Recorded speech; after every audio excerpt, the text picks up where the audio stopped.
Et si le destin d'un peuple, et peut-être même d'un continent, reposait sur les frêles épaules d'un oiseau à la démarche maladroite? Imaginez, non, comprenez, que ce n'est ni une parabole, ni une fable destinée à faire rêver. C'est l'histoire bien réelle d'un pari fait au cœur du Sahel, là où la terre craque sous le soleil, là où les vents dessinent sans cesse de nouvelles frontières sur la poussière, et où la survie exige chaque jour courage et ingéniosité. Ce pari, c'est celui d'un homme, le capitaine Ibrahim Traoré. Son projet n'est pas une simple idée lancée à la volée, mais une initiative concrète, radicale, qui fait de la pintade, cet oiseau endémique, résilient, un symbole et un outil d'émancipation. L'objectif? Faire naître et grandir, dans chaque village du Burkina Faso, non pas quelques centaines, ni même quelques milliers, mais bien 10 millions de pintades. Pas dans des fermes industrielles aseptisées, mais dans les mains de femmes, d'hommes, d'enfants, qui voient dans cet oiseau bien plus qu'une source de nourriture, un espoir de souveraineté. Pourquoi la pintade? Pourquoi pas le poulet, le mouton ou la vache? Pourquoi ce choix, maintenant, alors que le monde entier semble miser sur la technologie, les importations, les modèles venus d'ailleurs? Pour répondre, il faut remonter plus loin, bien plus loin que l'actualité brûlante du Sahel. Il faut convoquer l'histoire, le climat, les traditions et les échecs successifs qui ont forgé la mémoire collective des Burkinabés. Là où certains rêvent de modernité à coups de béton, d'usines et de camions frigorifiques, Traoré parie sur la vie brute, sur la résilience de la nature et des communautés. Ce pari n'est pas isolé. Il rappelle d'autres moments de l'histoire, où des peuples ont su transformer une faiblesse en force. Pensez au Japon féodal, qui, faute de ressources, a fait de la riziculture un art collectif. Ou à l'Irlande, qui a survécu à la famine grâce à la pomme de terre, en dépit des moqueries et du scepticisme venus d'ailleurs. Ici, la pintade s'impose comme le grain de sable qui pourrait gripper l'engrenage de la dépendance. Car depuis des générations, chaque crise alimentaire au Burkina Faso pousse le pays vers l'importation de viande congelée, vers la dette, vers l'attente de cargos venus d'Europe ou d'Amérique. La dépendance à l'aide humanitaire est devenue, pour beaucoup, une sorte de fatalité. Mais que se passerait-il si la solution était déjà là, sous nos yeux, oubliée dans la poussière du quotidien? C'est en posant cette question toute simple que le projet a germé. La pintade n'est pas un animal ordinaire. Originaire d'Afrique de l'Ouest, elle a survécu à des millénaires de sécheresse, d'invasion, de famine. Son instinct, forgé par les épreuves, lui permet de trouver sa nourriture là où même les bœufs échouent. Elle gratte la terre rouge, picore les insectes nuisibles, se contente de peu d'eau, et pond ses œufs à même le sable brûlant. Là où tout s'effondre, la pintade s'accroche. Là où la vie recule, elle avance, opiniâtre. Le choix du capitaine Traoré n'est donc ni un hasard, ni une lubie romantique. Il s'inscrit dans une logique profonde. Transformer chaque faiblesse du Sahel, l'aridité, la pauvreté, l'isolement, en une force collective. Chaque pintade élevée localement, chaque œuf pondu, chaque marché approvisionné sans recours à l'importation, c'est une victoire silencieuse sur la fatalité. C'est une bouchée de liberté, arrachée au cycle de la dépendance. Prenons un exemple concret. Dans le village de Zignaré, avant l'opération, la viande était un luxe rare, réservé aux fêtes et aux visiteurs de passage. Les enfants grandissaient avec des carences. Les femmes passaient des journées entières à chercher de quoi varier les repas. 6 mois après l'introduction des pintades, le marché local a changé de visage. Des œufs frais chaque matin, des volailles à prix abordables, une nouvelle source de revenus pour les familles. La malnutrition infantile a chuté de près d'un tiers, selon un recensement effectué par l'association locale Terre nourricière. Les bénéfices ne s'arrêtent pas à la nutrition. Les fientes de pintade enrichissent les sols, offrant aux maraîchers une alternative naturelle aux engrais chimiques importés. Les parasites, jadis un fléau pour les cultures, sont régulés par les oiseaux qui s'en nourrissent. Ce n'est plus une simple question de survie alimentaire, mais une transformation écologique de fond, qui rappelle les pratiques agroécologiques des sociétés précoloniales. Mais rien n'est jamais simple. Dès l'annonce du plan, les sceptiques se sont manifestés. Les analystes occidentaux, dans leurs bureaux climatisés, ont parlé de théâtre rural, de folklore voué à l'échec. Ils trouvent absurde qu'un pays puisse miser son avenir sur un oiseau et dénoncent ce qu'ils perçoivent comme un repli sur le passé. Pourtant, l'histoire montre que les grandes révolutions alimentaires ont souvent commencé par des choix jugés marginaux ou ridicules par les puissants de leur temps. Rappelez-vous la révolution du maïs au Mexique, ou celle du manioc en Afrique centrale, qui ont assuré la sécurité alimentaire de millions de personnes. Sur le terrain, la réalité déjoue les pronostics. Dans chaque village où la pintade a été introduite, c'est une renaissance qui s'opère. Prenons l'exemple d'Amina Sanou, mère de 4 enfants à Waiguya. Avant, elle dépendait des marchés urbains pour acheter un peu de viande, payant des prix exorbitants pour des produits souvent de mauvaise qualité. Aujourd'hui, elle gère un petit élevage de pintades. Les œufs nourrissent ses enfants et elle revend les surplus au marché. Elle a pu financer la scolarisation de sa fille aînée, acheter une bicyclette pour son fils. C'est la première fois, dit-elle, que je me sens maîtresse de mon destin. Partout, des coopératives de femmes et de jeunes voient le jour.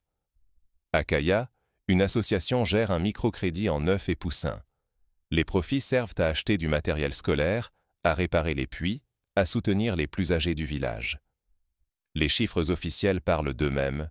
La malnutrition infantile a chuté de manière spectaculaire. Les écoles rurales proposent désormais des repas protéinés et chaque nouvelle couvée est célébrée comme une victoire sur la résignation. Mais au-delà du ventre plein, il y a le symbole. Nourrir un peuple, c'est aussi redonner confiance, dignité et espoir. C'est refuser la logique de la main tendue, du secours permanent venu d'ailleurs. C'est prouver qu'on peut écrire sa propre histoire, avec ses propres moyens. C'est en somme une déclaration d'indépendance silencieuse, mais irrésistible. Pourtant, la résistance ne faiblit pas. Les intérêts des importateurs, des industriels, de certains réseaux politiques sont bousculés. Là où l'aide humanitaire entretenait une forme de dépendance, la pintade menace un modèle économique tout entier. Certains opposants n'hésitent pas à semer des rumeurs, à dénoncer des risques sanitaires, à agiter le spectre de la pénurie. Mais chaque œuf pondu, chaque pintade élevée localement, est une réponse concrète à ces inquiétudes. L'histoire connaît de nombreux précédents. Songez à la révolution du poisson en Namibie, où la gestion communautaire des pêcheries a assuré l'autonomie alimentaire du pays, malgré l'opposition farouche des lobbies étrangers. Ou encore à la révolution verte de l'Inde, qui, en investissant dans le blé et le riz locaux, a pulvérisé la famine chronique et assuré des décennies de croissance. Chaque fois, il a fallu affronter les doutes, les critiques, mais aussi le conservatisme interne. La réussite n'a jamais été garantie, mais le risque de ne rien faire était bien plus grand. Au Burkina Faso, l'opération Pintade prend peu à peu une dimension politique et culturelle. On parle de souveraineté protéique, de renaissance rurale. Les médias locaux filment les marchés animés, les enfants qui ramassent les œufs à l'aube, les femmes qui échangent des recettes et des conseils d'élevage. La dignité n'est plus un mot creux. Elle se mesure en sourire, en rire, en projets partagés. Mais tout n'est pas linéaire. La liberté naissante s'accompagne de défis imprévus. À peine les premières couvées libérées, des rumeurs courent. Des millions de pintades se seraient égarées, emportées par les vents du Sahel. Les médias étrangers crient à la catastrophe écologique, dénoncent une fuite incontrôlée, prédite par les experts. On brandit le risque de déséquilibre des écosystèmes, d'invasion incontrôlée. Sur le terrain, la perception est tout autre. Pour beaucoup de Burkinabés, la liberté des pintades n'est pas un échec, mais un retour à l'ordre naturel. Les anciens racontent que, jadis, les oiseaux suivirent les pluies, semant la vie sur leur passage. Les premiers signes semblent leur donner raison. Sur les axes migratoires, l'herbe repousse, les insectes utiles réapparaissent, les sols s'enrichissent. Les villageois murmurent. Là où elle passe, la terre reprend souffle. Ce phénomène rappelle, à une autre échelle, la réintroduction du loup dans le parc de Yellowstone, aux États-Unis. Là-bas, après des décennies d'absence, le retour du prédateur a permis la régénération des forêts et des rivières, bouleversant les équilibres écologiques pour le meilleur. Ici, les pintades deviennent les actrices d'une renaissance discrète, mais profonde. Le débat fait rage. Faut-il déclarer l'expérience ratée, puisque l'État semble avoir perdu la main? Ou bien saluer une révolution écologique, une rébellion contre l'obsession du contrôle? Ce qui se joue, au fond, c'est le droit d'un peuple à redéfinir la réussite et l'échec selon ses propres repères. Laisser la nature improviser, c'est aussi affirmer son autonomie face aux injonctions extérieures. Mais la perte de maîtrise inquiète. Certains responsables dénoncent le lâcher incontrôlé, craignent la perte de revenus, la difficulté à recenser les oiseaux. D'autres y voient au contraire une opportunité. La pintade redevient sauvage, s'adapte, dissémine la vie. On se souvient de la grande sécheresse de 1970, quand seule la pintade avait survécu, offrant un espoir inattendu aux villages isolés. Aujourd'hui, ce cycle pourrait se répéter, mais à une échelle démultipliée. Face à cette incertitude, la société civile s'organise. Des comités de suivi sont créés pour cartographier les mouvements des pintades, étudier leurs effets sur l'environnement, anticiper d'éventuelles crises. Les universités locales lancent des recherches inédites sur la biodiversité, la résilience des écosystèmes, l'impact social de l'élevage communautaire. Le Burkina Faso devient, en quelques mois, un laboratoire vivant où s'écrivent de nouvelles pages d'histoire. Le projet inspire au-delà des frontières. Au Mali, au Niger, au Ghana, des délégations viennent observer le modèle burkinabé. Certaines universités africaines réorientent leurs programmes, délaissant les modèles importés au profit d'une agroécologie adaptée au climat et aux ressources locales. Des ONG, autrefois sceptiques, offrent désormais leur soutien logistique, formant des agents de terrain, créant des réseaux d'échange et de formation. Dans les marchés, les mots changent. On ne parle plus de manque, mais de souveraineté. La dignité remplace la plainte. Une coopérative de femmes à Fadan Gourma l'affirme. Ici, nous élevons des pintades, mais en vérité, nous relevons notre peuple. Les enfants grandissent avec l'idée que l'avenir peut s'inventer sans attendre la permission de quiconque. Sur le plan individuel, les histoires abondent. Awa, mère à Dori, confie qu'elle n'espérait plus rien pour ses enfants. Mais chaque matin, elle entend les oiseaux et les rires près des enclos. Elle retrouve quelque chose de plus fort que la viande ou les œufs, la fierté de nourrir sa famille sans attendre la charité. Issa, jeune homme du Nord, dit que la vraie victoire n'est pas d'avoir un peu plus à manger, mais de se sentir utile, enraciné dans un projet qui donne du sens. Ce souffle traverse les frontières invisibles de la géographie et de la politique. Partout, on cherche à comprendre les ressorts de cette réussite. Des chercheurs allemands publient une étude sur la résilience protéique du modèle burkinabé. Un journaliste sud-africain résume « Ce n'est pas l'oiseau qui sauve le pays, c'est le peuple qui se sauve à travers l'oiseau ». Mais derrière cette renaissance, une question persiste. Ce pari audacieux peut-il vraiment résister aux épreuves du temps et aux défis à venir? L'histoire fourmille d'exemples où une révolution agricole a buté sur la sécheresse, la maladie ou le retour du conservatisme. On pense à la monoculture du coton au Mali, qui a fini par ruiner les sols, ou à la dépendance au cacao en Côte d'Ivoire, qui a créé de nouvelles formes de précarité. Pour ne pas répéter ces erreurs, le Burkina Faso mise sur la diversification. Les pintades sont intégrées à des systèmes agroforestiers, associés à la culture du niébé, du mil, du sorgho. Des formations sont organisées pour prévenir les maladies aviaires, pour gérer les cycles de reproduction, pour éviter la surpopulation. Des comités de village surveillent l'équilibre entre prélèvement et renouvellement. L'expérience se veut évolutive, collective, ouverte à la critique et à l'adaptation. Au niveau pratique, chaque famille intéressée reçoit un kit de démarrage, 5 pintades, un coq, quelques instructions simples, mais aussi un accès à un microcrédit remboursable en neuf.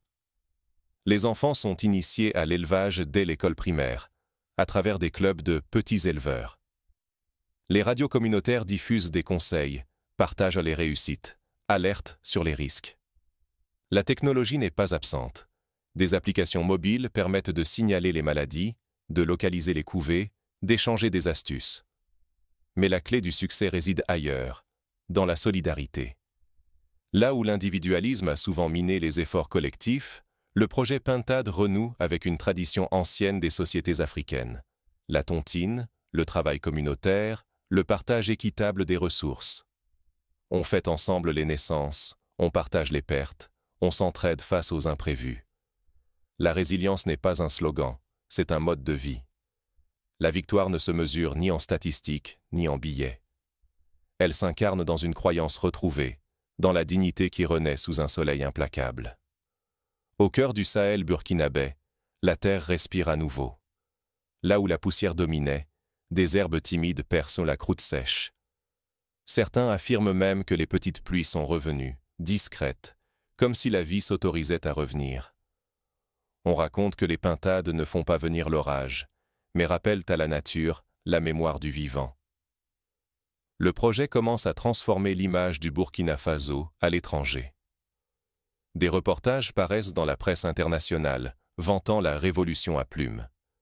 Les ambassadeurs africains évoquent le modèle burkinabé lors de conférences sur la sécurité alimentaire. Les grandes ONG adaptent leur stratégie, intègrent la pintade dans leur programme de développement. Mais la prudence reste de mise. Le gouvernement surveille de près l'évolution du projet, ajuste les politiques, anticipe les crises. Des fonds d'urgence sont prévus pour faire face à une éventuelle épidémie. Les autorités travaillent en partenariat avec les chefs traditionnels, les associations, les chercheurs. L'objectif n'est pas de dupliquer un modèle figé, mais de l'adapter en permanence aux réalités du terrain. Dans les écoles, un nouveau cours fait son apparition. Écologie et souveraineté alimentaire. Les élèves apprennent l'histoire de la pintade, la gestion des ressources, la solidarité villageoise. On leur enseigne que l'avenir n'est ni une fatalité, ni un cadeau venu d'ailleurs, mais une promesse à construire, chaque jour, avec patience et audace. La question demeure. Ce modèle est-il transposable ailleurs? Les experts débattent. Certains soulignent les spécificités du Sahel, la robustesse de la pintade, la force des traditions communautaires. D'autres y voient une source d'inspiration universelle. La capacité d'un peuple à se réapproprier son destin, à inventer des solutions adaptées à son environnement, à résister à la tentation du mimétisme global. Pour les Burkinabés, la réponse est simple. Il ne s'agit pas de copier-coller, mais d'oser. Oser croire que la dignité n'est pas une ressource importée, mais une énergie à faire jaillir du sol même, de la sueur, de la solidarité. Oser croire que chaque défi, la sécheresse, la pauvreté, l'isolement, peut devenir une opportunité, à condition d'y répondre ensemble, sans attendre le salut de l'extérieur. 10 millions de pintades. Ce chiffre, longtemps moqué, est devenu un étendard. Derrière chaque oiseau, il y a une famille, un village, une histoire de résilience. Il n'y a pas de miracle, pas de baguette magique. Juste la volonté de briser le cercle de la dépendance, de transformer la survie en souveraineté, la peur en fierté. Certains continueront de douter. D'autres riront ou détourneront le regard. Mais ignorer cet exemple, c'est accepter que la foi en l'autonomie s'étiole, s'efface sous le poids des habitudes et des peurs héritées. S'en inspirer, au contraire, c'est entr'ouvrir la porte à tous les possibles. Nourrir son peuple sans permission, défendre sa terre sans armes, bâtir une économie sur la solidarité plutôt que sur l'attente. Mois après mois, l'initiative prend racine. Le sable s'est peuplé de couveuses artisanales, de rires d'enfants, de marchés enfin délivrés du calendrier des camions d'aide. L'écho des ailes à l'aube n'est plus celui d'une nature indomptée, mais celui d'une société qui se choisit elle-même. Le risque était immense. Échouer, c'était donner raison à ceux qui nient toute voie hors de l'assistanat. Mais réussir, c'était offrir au monde une vision neuve de la force silencieuse d'une communauté unie derrière un même espoir. La révolution des pintades n'a rien d'une utopie. Elle pose une question fondamentale. Qu'est-ce qui pousse vraiment quand on sème la confiance? Et si nous laissions germer cette même audace partout, dans nos villes, nos villages, nos quotidiens, que pourrions-nous transformer? Le véritable enjeu n'est plus la pintade, ni même l'autosuffisance en protéines. Le pari, c'est la capacité d'un peuple à croire en sa renaissance. le courage de transformer la survie en souveraineté, la dépendance en fierté. Alors, que nous reste-t-il, à nous spectateurs, face à un désert qui refleurit? Mais derrière cette renaissance, une question persiste. Ce pari audacieux peut-il vraiment résister aux épreuves du temps et aux défis à venir? L'histoire du Burkina Faso, comme celle de tant de peuples, est faite de cycles, de renaissances, de chutes et de résurrections. Si la liberté peut naître du sable, que pourrions-nous faire germer demain? Regardez autour de vous. Ce ne sont pas seulement des pintades qui traversent les terres rouges du Sahel. Ce sont des rêves rendus tangibles, un peuple qui refuse de survivre par défaut. Le plan de Captain Ibrahim Traoré n'est pas un conte de volaille, mais la preuve qu'enracinée même dans la terre la plus pauvre, la dignité peut refleurir. Il nous invite à repenser nos propres dépendances, à interroger nos habitudes, à oser là où d'autres renoncent. Le Sahel l'a prouvé. La dignité n'est pas un don, ni une ressource importée. Elle s'élève, fragile et puissante, là où l'on ose l'arroser de courage. La véritable question n'est plus de savoir si des oiseaux peuvent sauver un pays. Elle est de comprendre ce que nous sommes prêts à tenter pour réinventer notre destin collectif.